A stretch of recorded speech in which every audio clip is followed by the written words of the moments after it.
And good morning, everybody. Welcome into the Hey Scotty Mac live podcast coming to you on this Wednesday morning, September the 20th, 2017. I am Scott McKinney.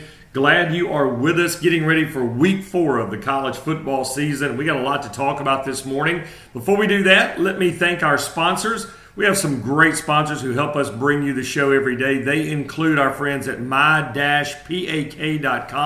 Those amazing backpacks we've been telling you about, and you can see them over on our Facebook page as well, are so popular. And of course, what makes them so popular, not only that they're great looking backpacks and very sturdy, lots of pockets and zipper areas to store things, but that plastic window at the very front where you can print out anything you want to print, and it goes right there inside the little window. So if your child wants to print out sports pictures, logos of their favorite teams, whether college, NFL, NBA, high school, whoever, they want to print out cartoon characters, or parents, you might even want to print out their name, their school bus number, their homeroom teacher's name to slide in there. Makes it so awesome if they ever lose their backpack. You can do whatever you want to do, but check it out at www.my-pak.com. That's www.my-pak.com. Also, our friends at Bayou Bill's Crab House, those 2 locations are waiting for you to come out tonight and enjoy some great seafood. Their locations are in the Santa Rosa Beach area, Santa Rosa Beach, Florida, right there on Highway 98, and in Inlet Beach over in Bay County. That's as you come into Bay County over there at Inlet Beach, right in front of the Winn-Dixie, and you're going to see that store there, and you're going to love everything they got going on there at the awesome Bayou Bills. The seafood is tremendous. The ribs, the gumbo, everything is good. Also, our friends at Second Amendment Shooting and Sport in Niceville, located on John Sims Parkway, right across from the Sears, right across from the Pep Boys. That's where you're going to find it. They are fantastic. If you're somebody looking to purchase a rifle, a shotgun, a handgun, or maybe some non-lethal weapons such as pepper sprays for your spouse or your wife or girlfriend or whatever, they have those available there as well. And they do everything in-house. They process everything in-house, the paperwork, the passport photos, the fingerprint cards, the NFA trust done there by their staff attorney. They have on staff there. And they have had their first-time buyers in and out of the store, and a lot of times done with all their paperwork in 30 minutes. So they streamline it, making it very easy. So check them out. Also, thanks to our friends at 98 Barbecue in Santa Rosa Beach. Also, our friends at Acme Oyster House, the brand new location in Miramar Beach, right there in front of Seascape Golf Course. Well, week 4 of the college football season is here, right around the corner. We get it started tomorrow. We'll go over the games and the Vegas lines coming up in just a few minutes. We'll also kind of tell you what some of the possible upsets may be to keep an eye on out there this week, plus a lot of college football news and information.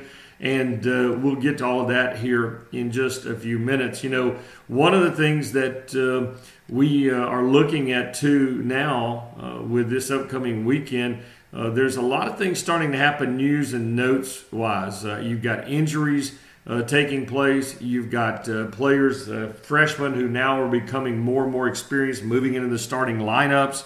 All of those things and more. But let's talk about your morning news and college football headlines.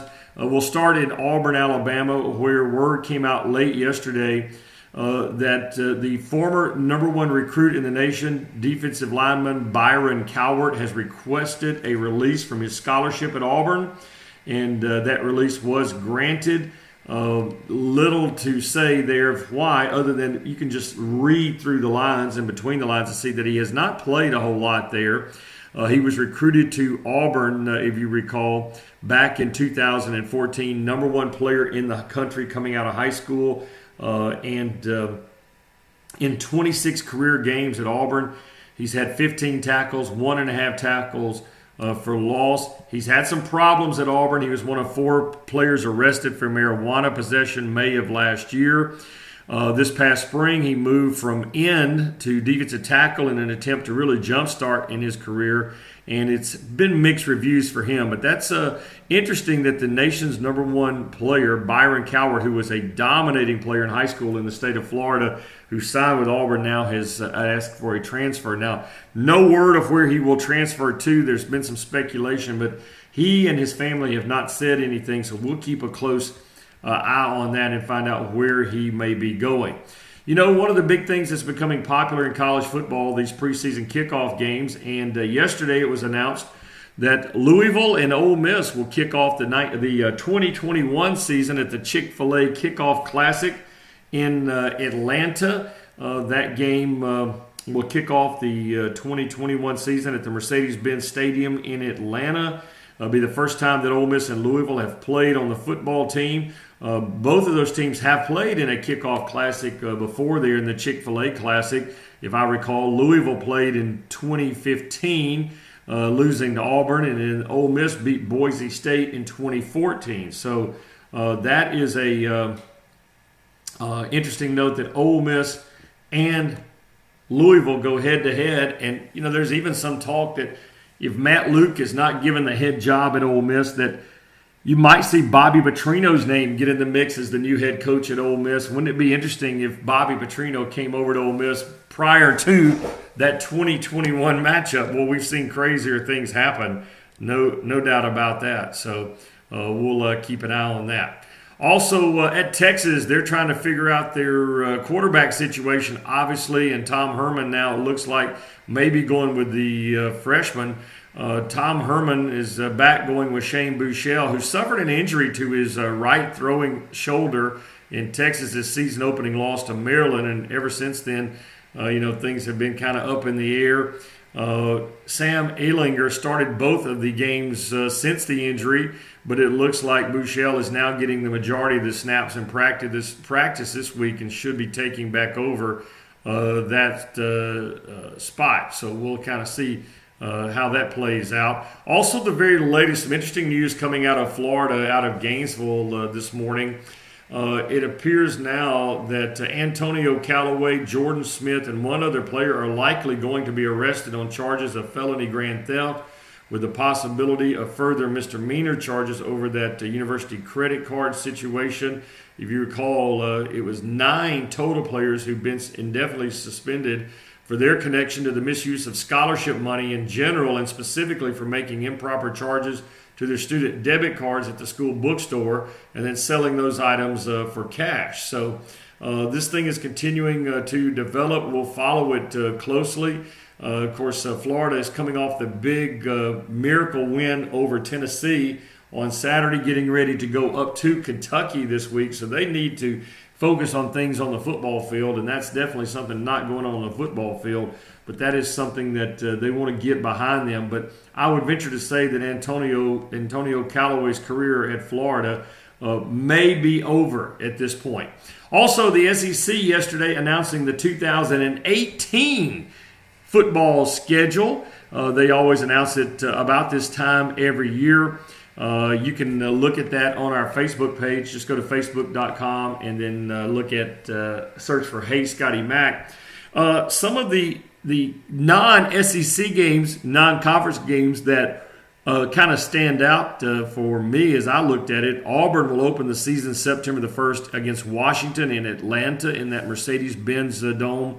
They're part of that Chick-fil-A Classic we were just talking about. Alabama will open their season against Louisville down in Orlando on September the 1st. LSU will face the Miami Hurricanes September the 1st in Jerry Jones Stadium in Dallas. Tennessee will take on West Virginia in Charlotte next year. Clemson will play at Texas A&M. That's a big ball game. Not sure if Kevin Sumlin will be the head coach at Texas A&M when that game takes place on September the 8th, but Clemson will play at Texas A&M next year. Vanderbilt will travel to Notre Dame next year on September the 15th. And then a couple of games that are kind of interesting. Florida will play at Mississippi State on September the 29th. And then Tennessee will play at Auburn on October the 13th. First time that has happened for those schools. So SEC announcing that yesterday. You can, like I said, you can see all of those games, the complete 2018 schedule for all SEC teams on our Facebook page. go check that out. So that's your morning college football headlines, I should say. Let's talk about now some of the big games as we move forward to this weekend. There's a lot of big games on the schedule this weekend. I want to run those down real quick and just go over those matchups. And it starts on Thursday night with Temple traveling to South Florida. South Florida, a 19.5-point favorite in that one. That's our Thursday night game to get everything kicked off this week. Then on Friday night, you got a couple of games. Virginia will travel out to Boise to play Boise State on the blue turf at 7 o'clock. And Boise State has opened up as a 13-point home favorite in that one. Number 23, Utah will travel to Arizona on Friday night. That game will kick off at 9:30 p.m. And Utah is a 3.5-point road favorite.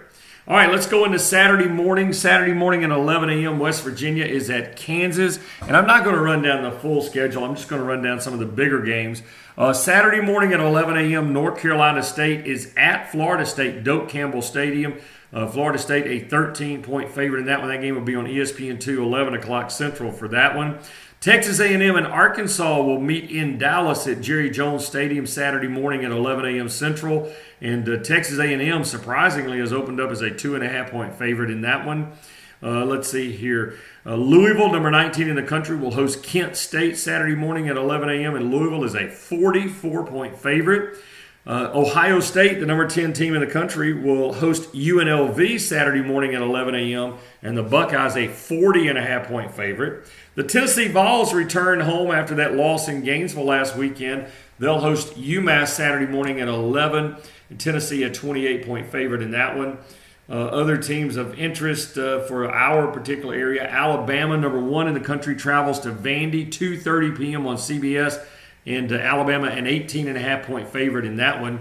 Maybe one of the games of the weekend. Number 16 TCU is at number 6 Oklahoma State, 2:30 on Saturday afternoon. Two ranked teams going head-to-head, and Oklahoma State an 11-point favorite. Southern Cal, number 5 in the nation, will travel to Berkeley to take on Cal. And the Southern Cal Trojans, a 17-point favorite on the road for that particular ball game. South Carolina try to get back on the winning track this week. They'll host Louisiana Tech Saturday afternoon, 2:30 Central. South Carolina, an 8.5-point favorite in that one. Number 2, Clemson will host Boston College Saturday at 2:30, and Clemson, a huge favorite, 34.5 points. Duke and North Carolina, of course, have that great basketball rivalry. They'll take it to the football field on Saturday at 2:30 as North Carolina hosts Duke, and Duke, a 2.5-point favorite at North Carolina. Number 14, Miami will host Toledo Saturday at 2:30, and the Hurricanes, a 13.5-point favorite. Number 8, Michigan is at Purdue. That'll be a better ball game than I think people think it could be. Number 8, Michigan, a 10-point favorite in that one. The Troy Trojans will host Terry Bowden and the Akron Zips Saturday at 5 o'clock up there in Troy, Alabama. Troy, a 15.5-point favorite in that game. Number 3, Oklahoma is at Baylor Saturday. The Sooners, a 27.5-point road favorite for a 5:30 kickoff ball game. Also coming up on Saturday, LSU returns home. They will host Syracuse Saturday night in Tiger Stadium, 6 o'clock p.m. kickoff. LSU, a 23.5-point favorite. Maybe the game of the week in the country this week will be in Athens, Georgia. We're going to talk about that game here in a few minutes, as number 11 Georgia will host Mississippi State. Georgia is number 11 in the nation, as I mentioned. Mississippi State, number 17. And Georgia opens up as a 5-point favorite over the Bulldogs of Mississippi State. Kentucky and Florida will go head-to-head this Saturday night in Lexington, 6:30 p.m. as the number 20 Florida Gators travel up to take on Kentucky, who's still a little bit upset that they're not ranked. They're 3-0 and not ranked. And Florida, a 2.5-point favorite in that one. And we'll talk more about that ball game coming up here in just a bit and give you some thoughts on that one. Also, number 4, number 4, Penn State is at Iowa on Saturday night. Going to be a heck of a ball game. And Penn State, a 12.5-point favorite in that one. Number 15, Auburn travels to Missouri Saturday night, 6:30. And Auburn opens up as a 19.5-point favorite. Notre Dame is at Michigan State Saturday night, and that is a 7 o'clock kickoff Central Time. Notre Dame a 7-point favorite in that ball game. And let's see here. Make sure I think I got everybody. Yep. Number 24, Oregon is at Arizona State, 9 o'clock Saturday night. And Oregon a 15-point favorite. Number 7, Washington is at Colorado. That could be a well of a game, too, as Washington opens up as an 11-point favorite in that one. All right, that is your schedule for Saturday night's college football. We're going to take a quick break. When we come back, we're going to continue talking a little college football. We're going to preview some of these games. So glad you are with us here on our podcast this morning. Thanks for checking us out. And remember to keep it coming here. We try to get our podcast up by 9 a.m. usually on weekday mornings. We're going to try to make that a little bit earlier, but it's there for you to enjoy throughout the day. And we leave it up for several days. So check that out. All right. We'll take our quick break. We're coming right back right here on our Hey Scotty Mac Live podcast.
And welcome back, everybody. Glad you're with us here on this Wednesday morning. I am Scott McKinney here on the Hey Scotty Mac Live podcast.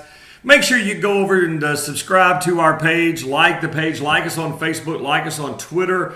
The Facebook page can be found when you go to Facebook by just searching for Hey Scotty Mac. And then our Twitter handle is at Hey Scotty Mac. So follow us on there. Excuse me. And that way you can find out when we have our shows and all the things we've got going on. So check that out. Hey, don't forget that today being Wednesday, our weekly college football newsletter, our email newsletter will come out here in just a little while. It'll come out later this afternoon, this evening. It is a couple of pages of great college football news and information. It's got the schedule for the weekend. It's got the TV schedule, so you'll know where and when to tune over to certain games on your television. It's got the Vegas lines. It's got a whole plethora of college football tidbits and news and information. We've been doing it now for 18 years. If you would like to get it, all you have to do is subscribe to it. It's just email me at heyscottymac@gmail.com. That's heyscottymac@gmail.com, and I'll get you the information about subscribing to our podcast, and we would greatly appreciate that. And I know you will enjoy it. We have a ton of people already subscribing, and I know you will enjoy it as well. So come check it out. And email me at heyscottymac@gmail.com. You know, let's start looking at some of the things going on in college football and some of the tweets and some of the different things that are happening. And I want to start with that Florida-Kentucky game, which will be coming up in Lexington on Saturday night. And, of course, Florida really, you know, they won't say this, but it really was a must-win game for Florida over Tennessee. We told you last week that Florida had not started the season 0-2 since 1971, and you definitely needed to find a way to win a game. Florida had lost a game to Hurricane Irma, if you recall, and so they needed to find a way to get on the field and get the bad taste of the Michigan loss out of their system. And they were able to do that by the hair on their chinny chin chin in a great game with Tennessee and just winning. Winning does so much for a football team to kind of take that monkey off their back. I can tell you this week in practice in Gainesville, the players have had a pep in their step. It's been a more spirited week of practice. It really drives you compared to, let's just say Florida had lost to Tennessee last week. The practices this week would have been very quiet. You wouldn't have had a lot of pep, a lot of energy, which would have set Florida, I think, up for even more disaster this week at Kentucky probably. But the truth is, the thing I will say about Florida is that was a must-win, if nothing else, for morale. Now you get ready to go to Kentucky, Kentucky's coming off a huge win, an absolute huge win this past weekend at South Carolina. Winning at South Carolina at Williams-Brice Stadium is never easy, and you're talking about winning there in front of 100,000 people that were just rabid because South Carolina was off to a great start. So that was huge for them. But here's the interesting thing about this. Florida has beaten Kentucky 30 straight times. Now let me say that again. The Florida Gators have knocked off the Kentucky Wildcats in football 30 straight times. The last time Kentucky beat Florida on the football field, Ronald Reagan was halfway through his second term. Gas was 89 cents a gallon, and you could buy a brand new Ford Mustang for less than $7,500. That was 1986. The Wildcats were coached by Jerry Claiborne, and they scored the only touchdown on a short run by running back Mark Higgs, and they beat the Gators 10-3. The very next year, that would have been 1987, Florida beat Kentucky 27-14 in Gainesville, and that started this 30 straight stretch for the Gators over the Wildcats, and that's the longest active winning streak over a major college opponent now for any team in the NCAA, and the fifth longest streak of all time. So there is a lot on the line here. You've got everything this year. Now, the coaches will say, yeah, that's just the way it is. Mark Stoops said yesterday, he says, my kids that are playing here haven't been here for 30 years, but they don't really know anything about it. But these coaches at Kentucky are going to use that, okay? They're going to use that to get everybody fired up, and we'll see kind of what happens. Now, both these teams go into the game fairly healthy. That is the big thing. Couple of things that we mentioned earlier, the suspensions and the issues still continuing at Florida, but I think now they've had a couple of games without those players who are suspended, so I think they're okay. It doesn't really become an issue anymore. Florida's probably going to be without standout defensive back Duke Dawson, who suffered a concussion last week, so we do know that. Kentucky is 3-0. They're trying to get to 4-0 for the first time since 2008. This is a Kentucky team that it's really been rallying behind quarterback Steven Johnson, who threw an early interception against South Carolina last week and then really settled in and played very, very nicely. So there is a lot at stake in this particular ball game. We're going to be making our predictions tomorrow on Thursday. This is one it's hard to predict because Florida's had a great week of practice. Like I said, it's been upbeat in Gainesville. They've been excited. Kentucky's upbeat. They had a huge road win. They also know that they're trying to break a 30-year losing streak to the Gators. So we're going to do a little more research. As I said, Florida comes in as a slight favorite, 2.5 points in this one. But this one could go either way. I mean, that just is the way this one is. And it's going to be one of those games where I really think home field advantage could be a factor here. The crowd noise, the excitement. I did talk to some folks in Lexington yesterday who told me that the atmosphere is already electric. I mean, it's electric on Tuesday up there. How crazy is that? So we'll see how that plays out, but that's going to be a big one. Boy, Mississippi State and Georgia have got that huge matchup coming up Saturday night in Athens. And, Mississippi State, people across the country are still talking about what they did to LSU this last weekend. And I don't want to take anything away from Mississippi State because I think they're a whole lot better than any of us thought they would be. But one thing I will tell you is is what I'm seeing. And perhaps maybe, I may not be correct on this, but I keep coming back to a statement that a coach told me one time, and he said, "You're never as good as your best victory, and you're never as bad as your worst loss." Now, that was a great victory for Mississippi State last week, no question. And I think you have to be careful if you're a Mississippi State fan of saying, can we have that kind of success every week? Can we have that kind of success against every opponent we play? Look what we just did. And I think you'll see the fans will be very much into saying, oh, we beat LSU by this much, we should be able to beat Georgia by this much. It's a different scenario. I quite honestly believe it's a far different scenario. Part of it is very similar to that Florida-Kentucky matchup. I was just telling you that for Florida and Kentucky, Kentucky is trying to break that 30-year losing streak. Well, Mississippi State had not beaten LSU in Starkville for 20 years, I believe it was, going into that game last week, or very close to it. So there was that on the line. Mississippi State was playing at home. They had that crowd support. The cowbells are ringing. Now they go on the road to Athens, and Mississippi State will still be a very good football team in Athens. It's just different when you're not at home and you don't have that big crowd working for you. So we'll kind of keep an eye on that in that particular ball game. Let's took some of the news and notes items. For this particular ball game, both these teams entered this game 3-0. And Georgia playing its SEC opener. Of course, Mississippi State having played its SEC opener last week.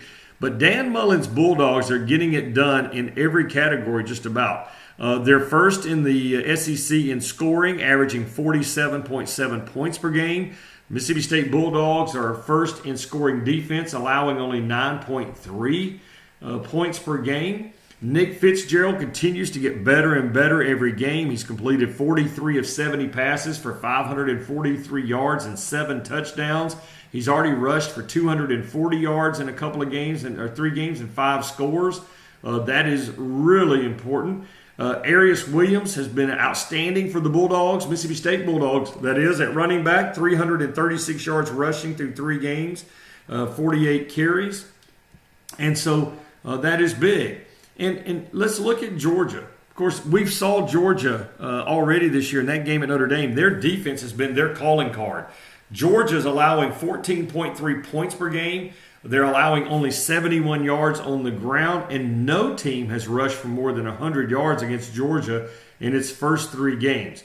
Trenton Thompson at defensive tackle has been a beast. Lorenzo Carter at outside linebacker has been amazing. Roquan Smith, their middle linebacker, has been everywhere all over the field. I've said for 2 weeks this is outstanding, maybe the best defensive team in the SEC, maybe even better than Alabama. Now for Georgia, the question is what happens at quarterback? True freshman Jake Fromm has been there for a couple of weeks after Jacob Eason hurt his knee in that opener. And Jake Fromm is expected to start this game against Mississippi State. But Jacob Eason is back practicing, and he is full strength out there. So you've got 2 quarterbacks that can play, and I suspect we will see both quarterbacks in this game. Also, Sony Michel, who did not play against Samford this past Saturday after tweaking his ankle up at Notre Dame, has been cleared. He's back at practice. So Georgia goes into this game full strength with both Sony Michel and Nick Chubb back there at running back. So there's a lot of things happening on these teams. If they're both playing at full strength, Georgia at home would get a slight advantage, and I think that's what we're seeing. I don't know if Mississippi State it's going to be fair to say they are as good as what we saw against LSU, but I'm not saying that was an aberration whatsoever. I'm just saying that I think both these teams may be fairly equal, and home field advantage may turn out to be the difference in this ball game. Let's continue to look at other games coming up on our schedule this weekend. This Texas A&M Arkansas game is so interesting because both of these teams have already tasted bitter disappointment this year. Texas A&M had that remarkable loss against UCLA in which they had a 34-point lead in the second half and wound up allowing UCLA to come back and win that game. Arkansas just got punched in the mouth at home a couple of weeks ago by TCU. So both of these teams are still trying to figure out an identity. And I think the winner of this game is going to relieve a little of the pressure off its head coach. It's going to relieve a little bit of the pressure off its players and then be able to focus on continuing on. The loser of this game is going to find not only its coach on a hot seat, but the fans are going to be just chirping about everything, the offense, the defense, and all those different things. So this game intrigues me. It's played at a neutral site there in Dallas. Arkansas has announced it as a tribute to Dallas Cowboy owner Jerry Jones, who is also a former Arkansas Razorback football player, that the Razorbacks will wear special Dallas Cowboy tribute uniforms this weekend that will look very similar to the Dallas Cowboy uniforms, but they will be the Arkansas red and white and gray. So I'm anxious to see those. That'll be a lot of fun. So we'll check. Both teams looking fairly good injury-wise. Both teams coming in this game at pretty much full strength. And a neutral site game comes down to talent. The crowd will not be a factor, especially in a stadium that seats over 100,000. And there'll be a big crowd there, don't get me wrong. Texas A&M will have a decent crowd, not as good as it probably could be because a lot of the people over there are down on Kevin Sumlin. Arkansas will have a really good crowd. The Arkansas fans travel very well to Dallas. They're pretty excited about being there. All right, let's see here. Number 1, Alabama at Vanderbilt this week. Both teams undefeated. I mean, when's the last time we said Alabama and Vanderbilt going into their game were both undefeated? You know, Alabama 3-0. We know all about the Crimson Tide. We've seen them. Vanderbilt, you may not have seen. Maybe you saw a little bit of their game against Kansas State last week, in which that defense of Derek Mason's just shut down Kansas State, just absolutely shut them down.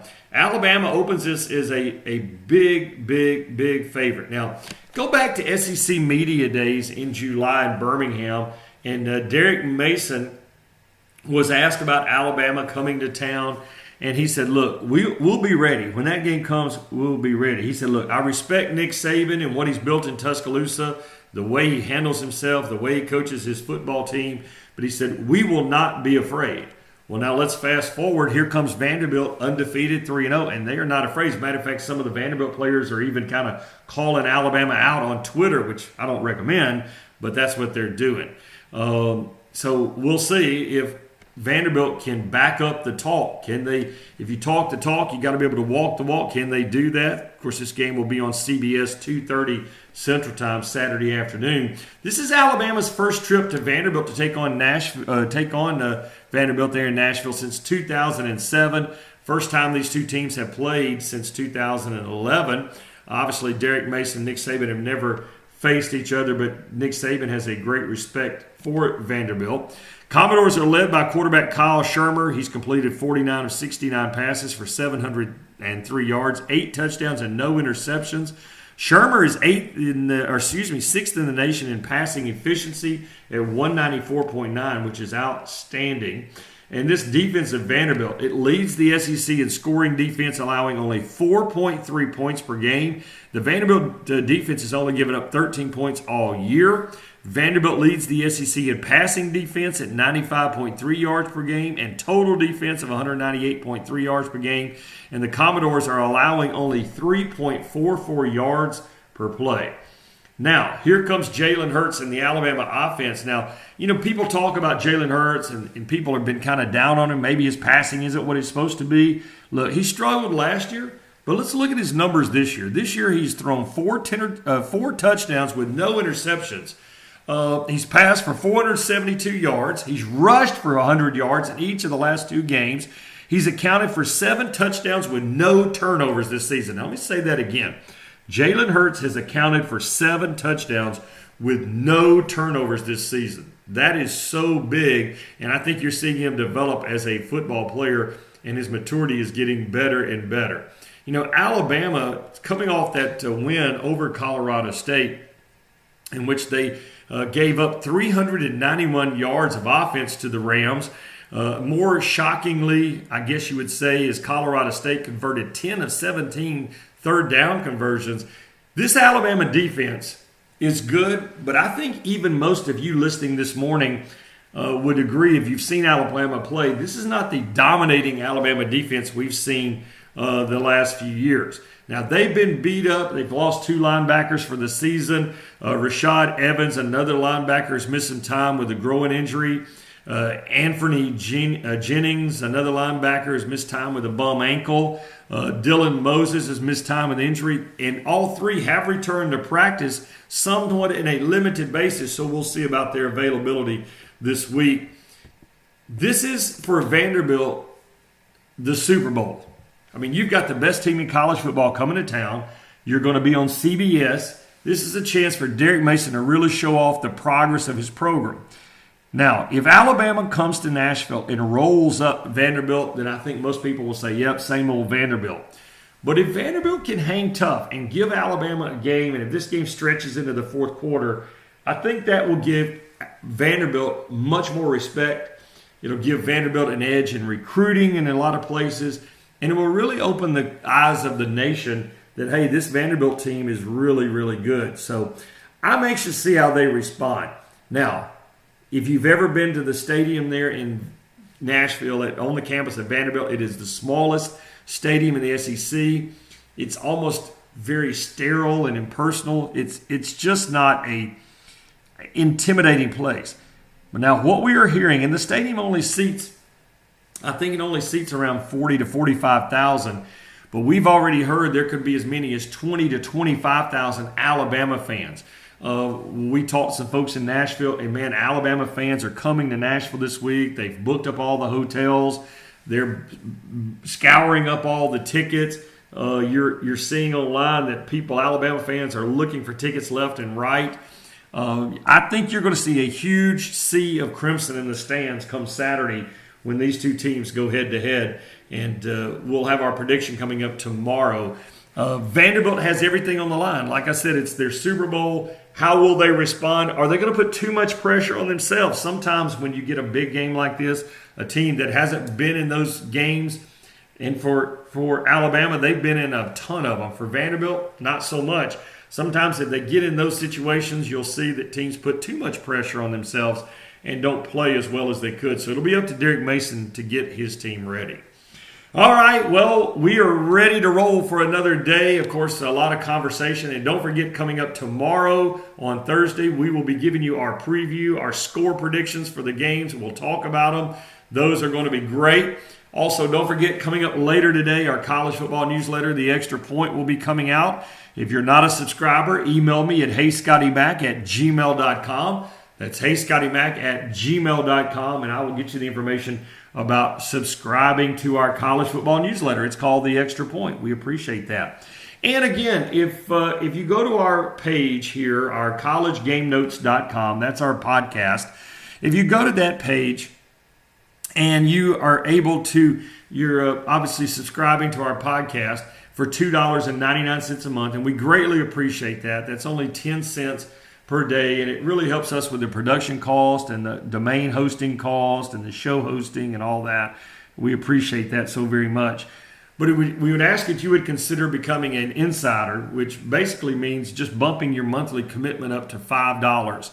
When you do that, we're going to send you one of our new Hey Scotty Mac t-shirts that are coming in. You're going to love them. We're going to put a picture of them up on our Facebook page here later today. But when you become a college football insider with the Hey Scotty Mac page at $5 a month, you're not only going to get our podcast, but you're going to get a Hey Scotty Mac t-shirt, which is really cool. So hopefully you'll be able to enjoy that and check that out. I want to thank our sponsors, our good friends at Bayou Bill's Crab House at Inlet Beach, there in front of the Winn-Dixie over in Bay County, and also in Santa Rosa Beach right there on Highway 98. Incredible seafood, gumbo, their stuffed shrimp is through the roof, their crab is amazing, and their ribs are fall off the bone good. And don't forget about the sports bar. Each of the two stores have an incredible sports bar where you can watch all the big games at Bayou Bill's. Also, thanks to our friends at Second Amendment Shooting and Sport in Niceville, Florida. They're on John Sims Parkway, right across from the Sears and the Pep Boys. Great selection of firearms there. Also, silencers. A lot of people may not realize that silencers are legal in the state of Florida for recreational shooting and for hunting. So they have a huge selection of silencers there. Go check them out at Second Amendment Shooting and Sport and tell them we sent you. Also, our friends at my-pack.com. You know, those amazing backpacks, the kids love them. This time of the year, you've been in school a month, kids are saying, I want a new backpack, I want something different. Well, when you get them one of the my-pack.com backpacks, they can have a different backpack every day because you can print out anything you want to print out, slide it into the little window, and it gives the kids a different backpack every day. So check them out at my-pack.com. Also, thanks to our friends at Acme Oyster House, the brand new location in front of Seascape Golf Course there in the Miramar Beach area in between Destin and Sandestin. We broadcast live there every Saturday morning around 9 a.m. for our college football preview show. So you want to check that out. That's going to be every Saturday morning. And we look forward to being back over there at Acme Oyster House in the Miramar Beach area in front of Seascape Golf Course. And thanks to our friends at 98 Barbecue located in Santa Rosa Beach. We appreciate them so very much. Great barbecue, ribs, brisket, chicken. Their burgers are magnificent. Of course, Nacho Thursday is where they do the barbecue nachos, and they are to die for. So check them out at 98 Barbecue there in the Santa Rosa Beach area.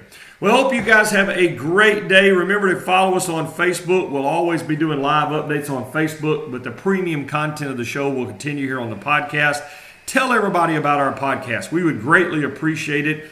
Just tell them where they can find us. Just go to collegegamenotes.com. Say, hey, you want to hear Scotty Mac show, go to collegegamenotes.com, and you'll be able to find it there, and you'll be able to enjoy it. So we appreciate you guys. I do appreciate you so much in your financial support of our show. We could not do it without you. We're going to bring you the very best news and information and best content we possibly can, and something that you can download at any time. So thank you so much. Have a great day. And again, if you have any questions about our shows, if you have comments, if you have advertising questions or anything we can do for you, you can always email us at heyscottymac@gmail.com.